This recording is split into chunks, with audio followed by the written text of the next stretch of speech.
I'm not going to say they're back, but they're back. The Houston Astros win another series against a really good team at home. They're winning at home, folks. Kyle Tucker changes his shoes and flips the game on its head. Arrighetti looks good as a rookie. Let's talk about this and so much more on tonight's edition of Locked On Astros. Jainer Diaz, this is Locked On Astros. Hello and welcome to Locked On Astros, your daily Astros podcast. Here are your hosts, Eric the Man Huysman and Brett H-Town Wheelhouse Chancey. We are Locked On Houston Astros, and we hope that you join us for a daily Locked On Astros podcast. My name is Eric Huysman. You can find me on X at Eric Talk Stros. You find the show at Locked On Astros, your team every day. Thank you for making us your first listen on Apple, Odyssey, Spotify, wherever you listen to your podcast. Go and check us out. Go and check out Michael Connor on the Locked On Astros podcast as well. He does a great job. And go and check out all our content on your Amazon Fire TV stick. You can just check the free channels app and you can find us there. But Brett, the Astros are 4 games or 5 games from reaching 500? 4 games? Yeah, I mean, this is amazing. The Astros have been playing some great baseball recently. And when you are not watching the Astros and playing Monopoly Go with me, where can they find you?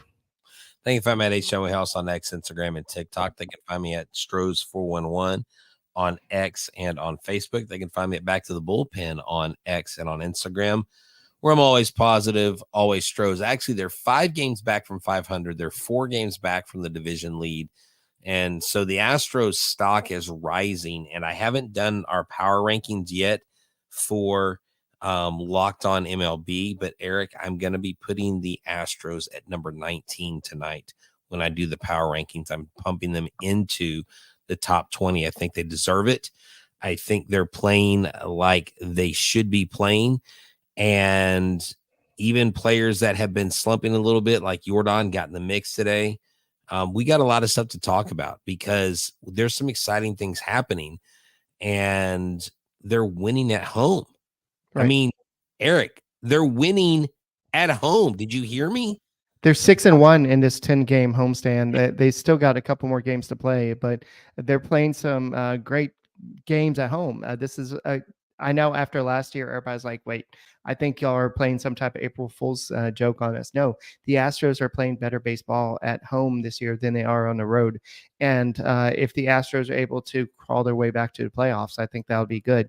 The Astros are actually 9-2 in the last 11 games, and they are 21-26. They, like you said, 4 games behind the Mariners, and they're going to be playing the Mariners coming up.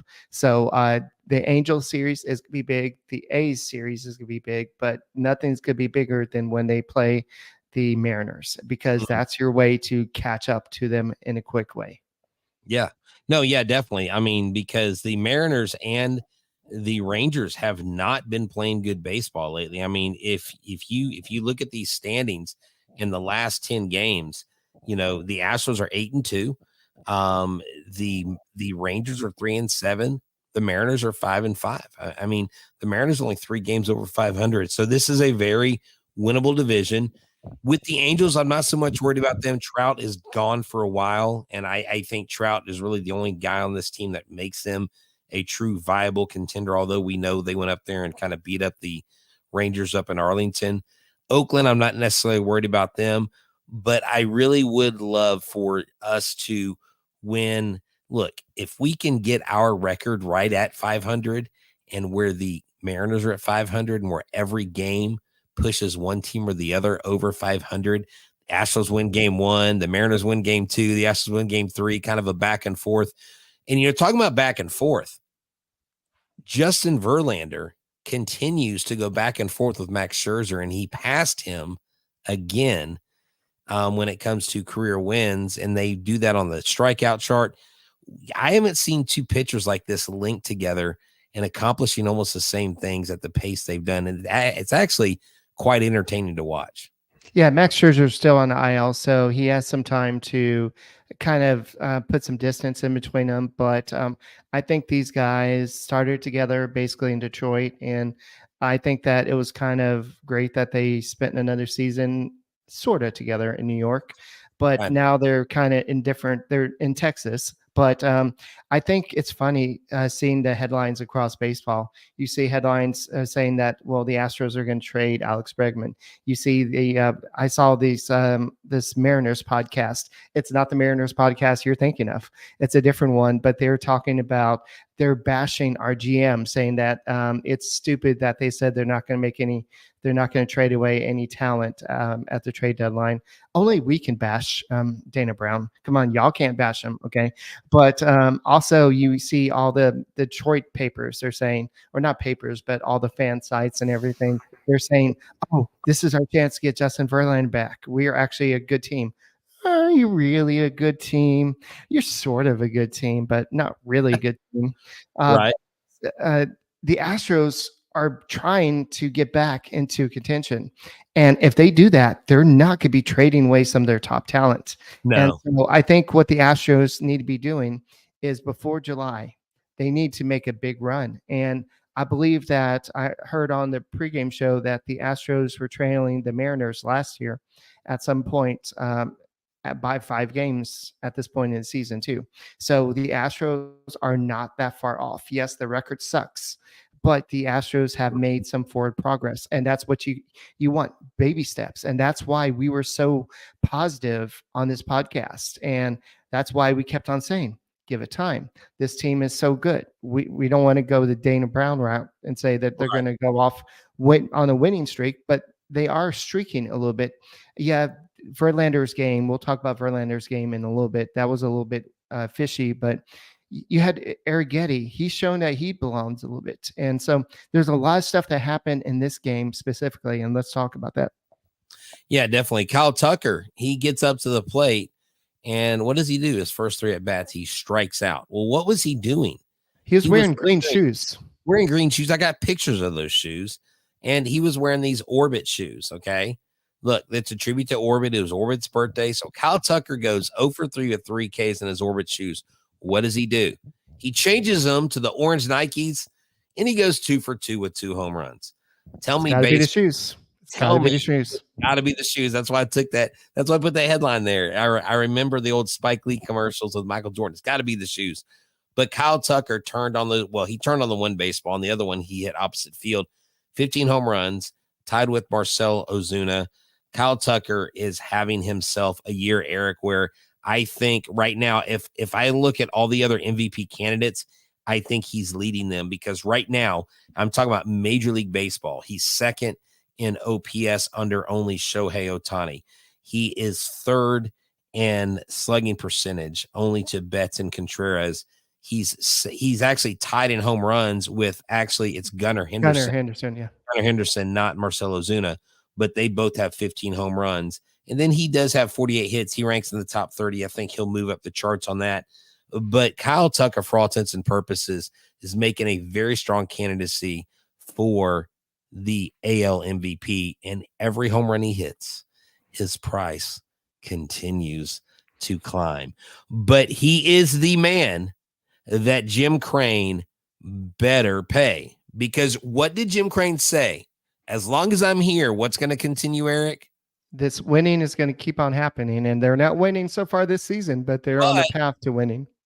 But what is one cog in that major piece is Kyle Tucker. And it's not just Kyle Tucker. After we talk about our sponsors, we're going to talk about Jake being a major part of this cog that is the Astros train that's getting rolling and steaming full steam ahead. Yeah, before we talk about that, I do want to say this. Last year, Kyle Tucker hit his 15th home run on July 21st. Wow. So that was a 3-homer game against the A's. And Gunnar Henderson hit a home run today.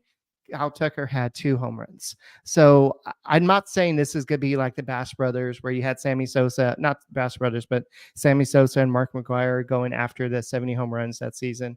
But this could be a epic battle down to the stretch.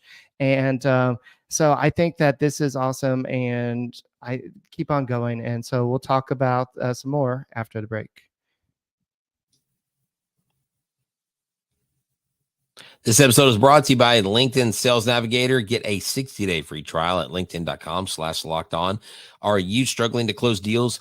B2B selling is tougher than it ever has been, and that's why I want to tell you about LinkedIn Sales Navigator. It is a sales intelligence platform that helps professionals effectively prospect and engage high-value customers, drive higher revenue, and increase sales performance. Sales Navigator helps you target the right buyers, surface key signals such as job changes or which accounts you should prioritize, and shows you hidden allies so you can find those buyers that are most likely to convert. Fueled by LinkedIn's 1 billion member platform, Sales Navigator gives you the most up-to-date first-party data, enabling you to unlock conversations with people that matter. So right now, you can try LinkedIn Sales Navigator and get a 60-day free trial at linkedin.com/locked on. That's linkedin.com/locked on for a 60-day free trial. Let LinkedIn Sales Navigator help you sell like a superstar. Just go to linkedin.com/locked on and get started today. Hey guys, thank you for making Locked On Astros podcast your first listen every day. Whether it's on YouTube, go and subscribe to us. Go and make us your first listen. Apple, Odyssey, Spotify. Go ahead and subscribe to us on YouTube. Go and give us a big fat thumbs up while you're watching us live. We have 112 right now. Go ahead and tell a friend, and go ahead and check us out on your Amazon Fire TV stick. And while you're on the road, if you have to travel and you can't listen to Sports Talk 790, why don't you go and listen to it on Sirius XM? You can hear all the play-by-play action on Sirius XM. So, Brett, something else happened today before we get to Spencer Arrighetti. Yordan Alvarez got a stolen base. This is his first stolen base this is his third of his career and the first since 2022. So after all the knee surgeries and everything, it was pretty awesome to see him do this today. And the Astros, because I don't have the stat in front of me, but it seems like the other teams are running on the Astros like it's nothing. Whether it's the pitching, Hunter Brown, and there's a couple pitchers that just don't. They have a slow delivery, but it's good to see the Astros take advantage of that as well. And Jose Altuve with another leadoff home run. He's moving up the list. I don't know if he's ever going to catch Biggio, but he's getting really close to Springer. So Biggio has 53. Springer has 39, and Altuve has 37. So with 3 more home runs batting leadoff, he's going to go ahead and pass George Springer. Yeah, that's right. And he hit his 56th first pitch home run of his career. So that's a pretty cool. Oh, that's good information, Britt. Yeah, that is a really cool stat there. But before I get to Arrighetti, I want to talk about Jake Meyers, because right now, Jake Meyers, I think along with Jeremy Pena, and I think along with Kyle Tucker, are all three putting themselves in the conversation for Player of the Month. I know Aaron Judge has a 1,500 OPS right now in this month, so he's making a pretty strong bid. But Jake Meyers has been hitting the absolute cover off the ball. Remember, at the beginning of the season, I called for Jake Meyers to be the breakout offensive player of the year, and I was starting to wonder if that prediction was going to come true. But on the 28th of March, I said Jake Meyers is my breakout performer of the year in my preseason predictions. And so that's what I predicted. And going into the game today, hitting 366, 15 hits, 6 extra base hits, 2 home runs, 8 RBI, 7 runs scored, 1106 OPS. And what is he, 9 for his last 15 at bats in this series? And I mean, Eric, the last 4 games. Yeah. This guy gets up and he just hits the ball. This guy gets up and he just does what Jake from Rake Farms does. And, you know, Eric, Jake Meyers being a major piece of this puzzle in 2024, you know what I think this means? I think this means that Jake Meyers has staying power.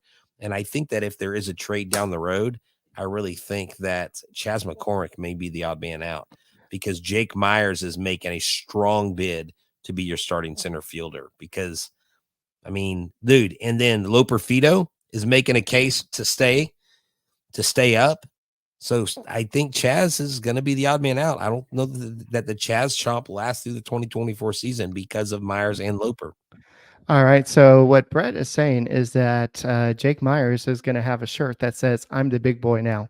And maybe Dusty Baker should have given him some more playing time, but at the same time, he dealt with a lot of injuries. But this is the first time that he has had to shine. Like you said, he's 9 for 15 with 2 home runs and 6 RBIs over his last 4 games. He's batting .302 with a .920 OPS.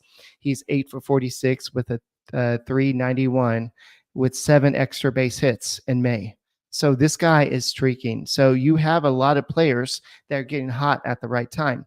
Alex Bregman, ever since he got moved down to the 6 hole, and then he's moved back up to cleanup, he's starting to hit a little bit better. And of course, it was a whole knob. I don't know if you saw when he pulled over to explain it on MLB Baseball Net. Yeah, you moved the knob and do that. So he's basically, what he does is he pulls the knob through the strike zone, and then when he swings the bat, it almost has a catapult effect. And so I've done that drill with little leaguers before, where you have someone hold on to their bat and you have them pull the bat, where they're pulling the bat and then snapping their wrist.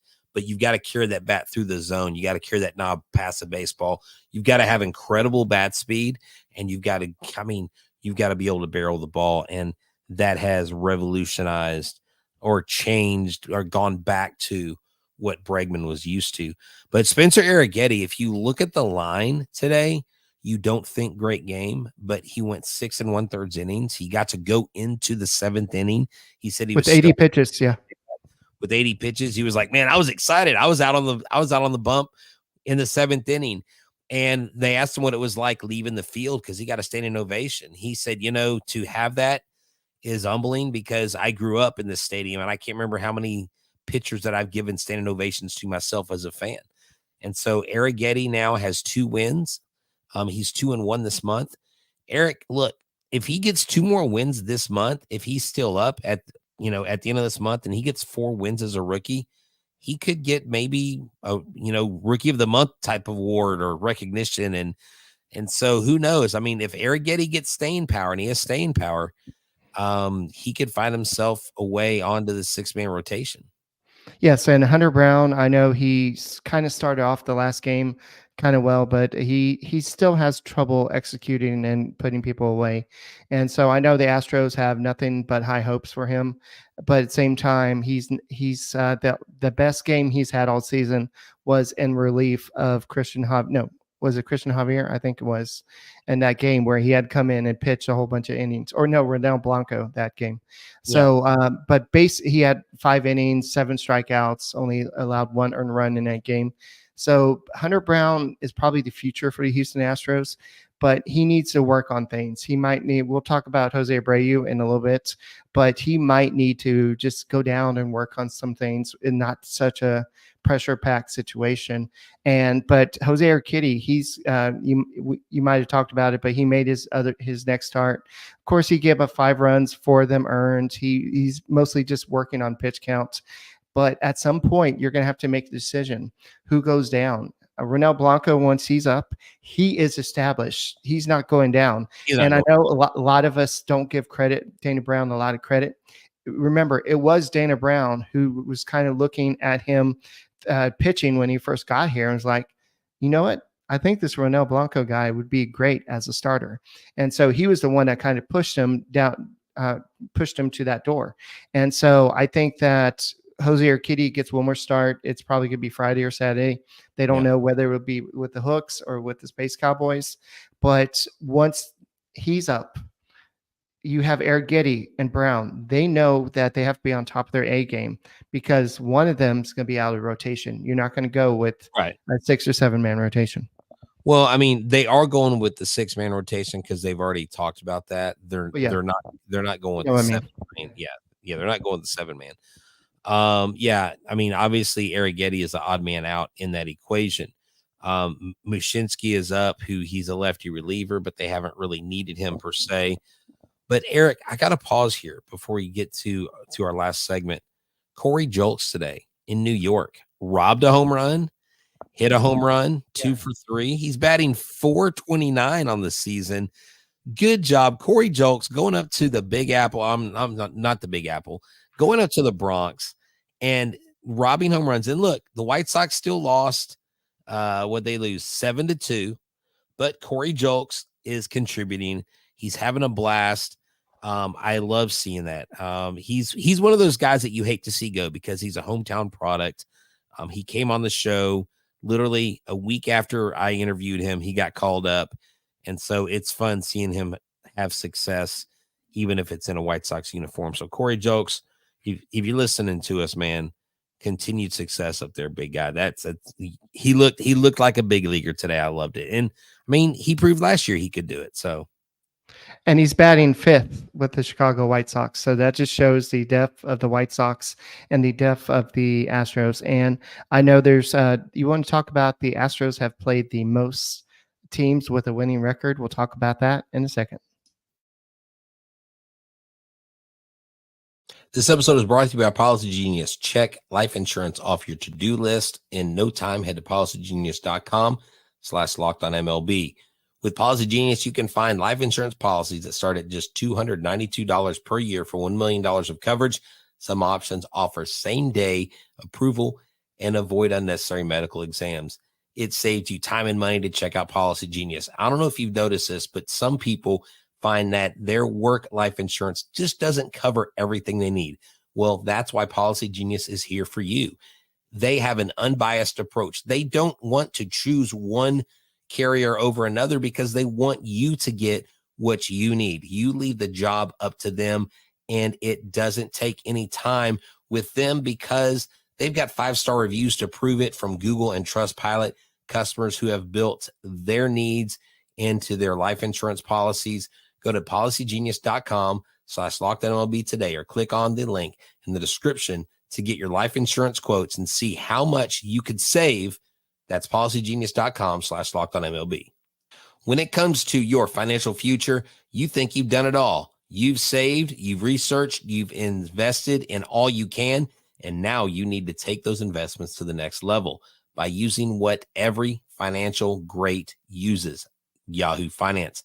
For more than 25 years, Yahoo Finance has been the brand behind every great investor. They are the #1 finance source, producing a holistic look at the financial news cycle, breaking news, original editorial perspectives, analyst ratings, independent research, customizable charts, and so much more. Securely link your brokerage accounts for a unified view of your wealth, including 401k and other investments. A comprehensive perspective is what sets us apart from great investors, and it's how Yahoo Finance ensures you have the insight and helps you get your worth.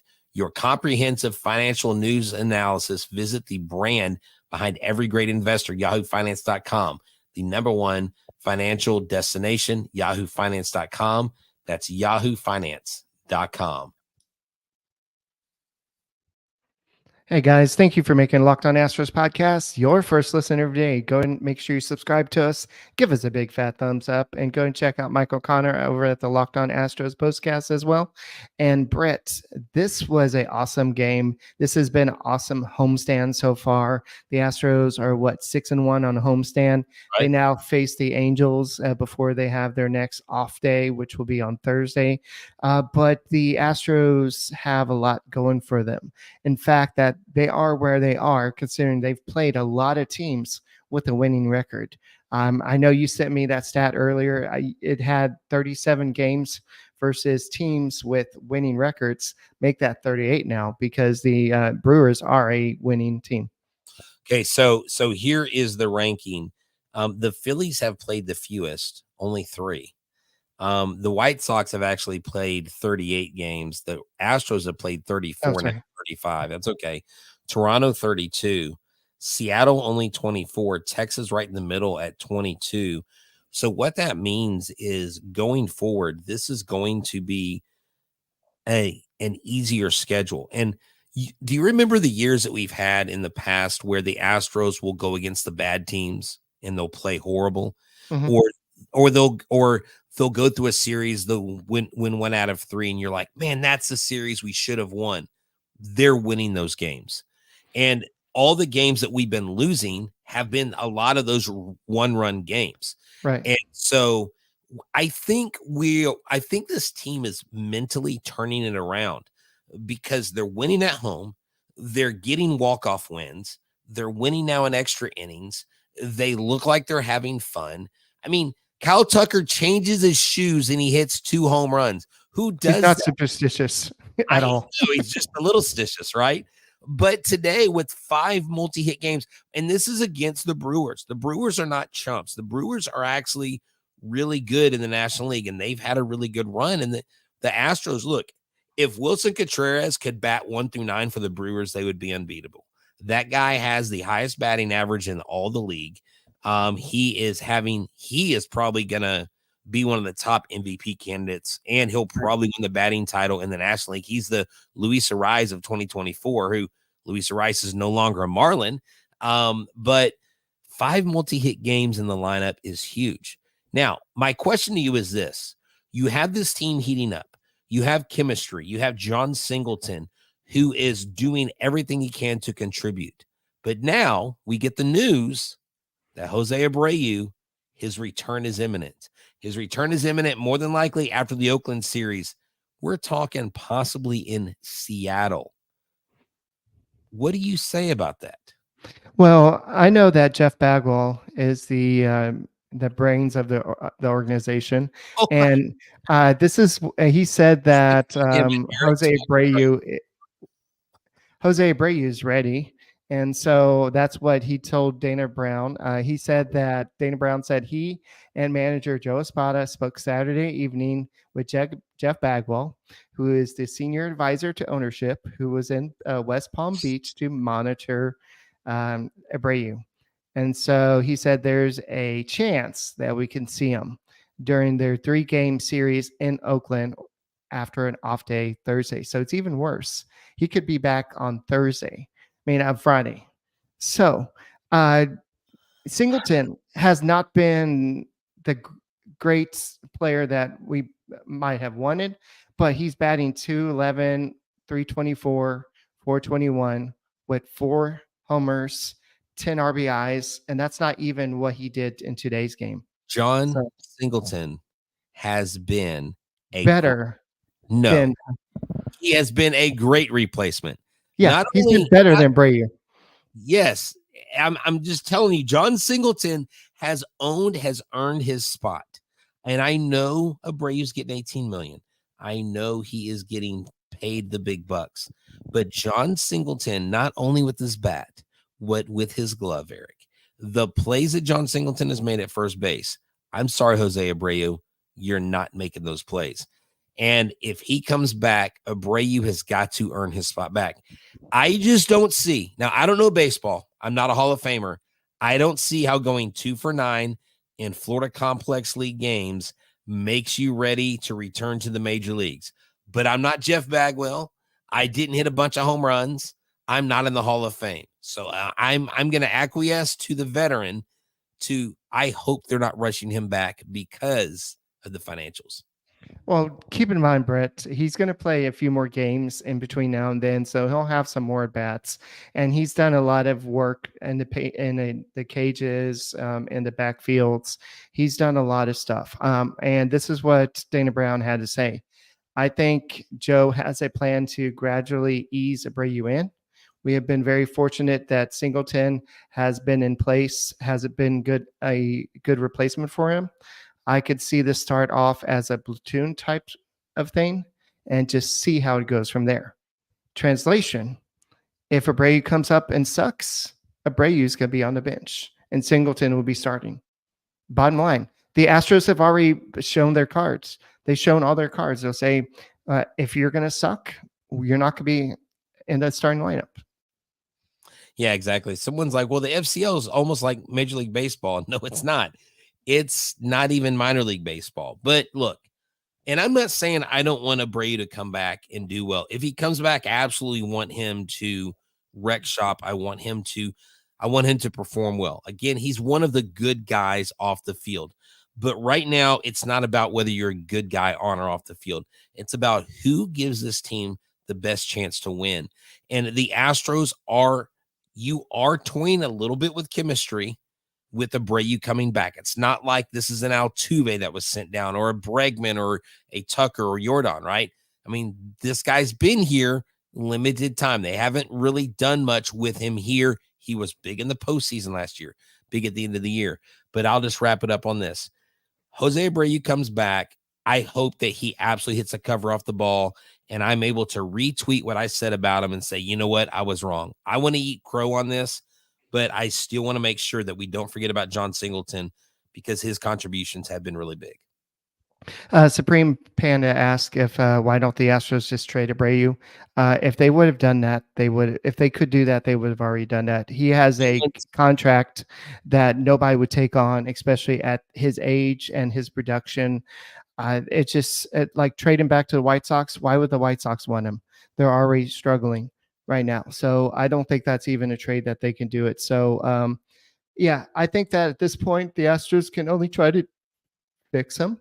If they can't, you have John Singleton, who's playing great baseball. They obviously don't intend to put Loperfido out there that much.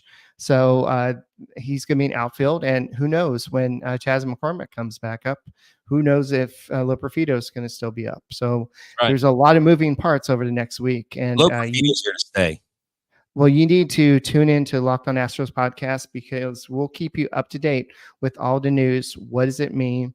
And you'll hear it from Eric and Brett, and we'll be here for you every day after every game. So, Brett, any closing thoughts? No, let's just keep the winning alive. The Angels come to town. Let's kick them back to Anaheim with the series loss, and then let's go take it to Seattle and show them who their daddy is in the AL West. I'm out. All right, that's all we got, and we'll see you next time. My name's Eric Huysman. He is Brett Chancey. We are the Locked On Astros podcast, and Go Astros. Coming for Seattle.